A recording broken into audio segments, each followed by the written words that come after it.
కిషన్ రెడ్డి గారు ఈ మధ్య టైం పాస్ లేఖలు రాస్తా ఉన్నారు. ఈయన కూడా పాపం గుంటనక్క గారి మాయలో పడ్డాడు.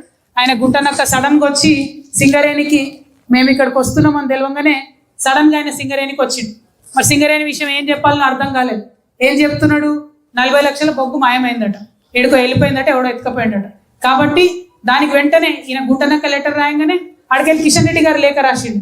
అదే ఎక్కడ పోయిందో కనుక్కోండి అని రాష్ట్ర ప్రభుత్వం మీద లెక్క రాస్తున్నారు.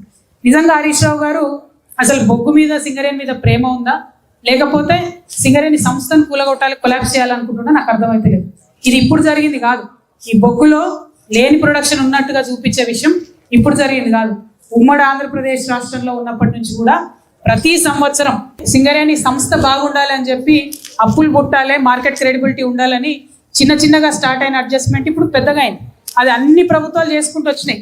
ఈ హరీష్ రావు గారికి మరి తెలుసో తెలియదో, మరి ఎందుకు వచ్చిండో సింగరేణికి, ఇక ఒకరి మీద పోటీ పడదామని వస్తే ఇట్లనే పరేషాన్ అవుతుంది. మరి ఆయన రాగానే ఆయన అన్న వచ్చిండు కాబట్టి కిషన్ రెడ్డి గారు ఉత్తరం రాసి వెంటనే స్పందించింది.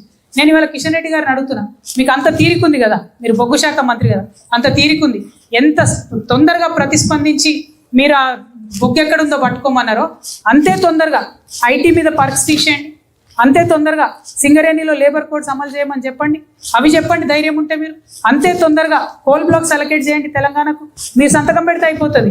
మీరే బొగ్గు శాఖ మంత్రి. కిషన్ రెడ్డి గారిని ఛాలెంజ్ చేస్తా ఉన్నా, మీరు కోల్ బ్లాక్స్ అలొకేట్ చేయాలి తెలంగాణకు అని.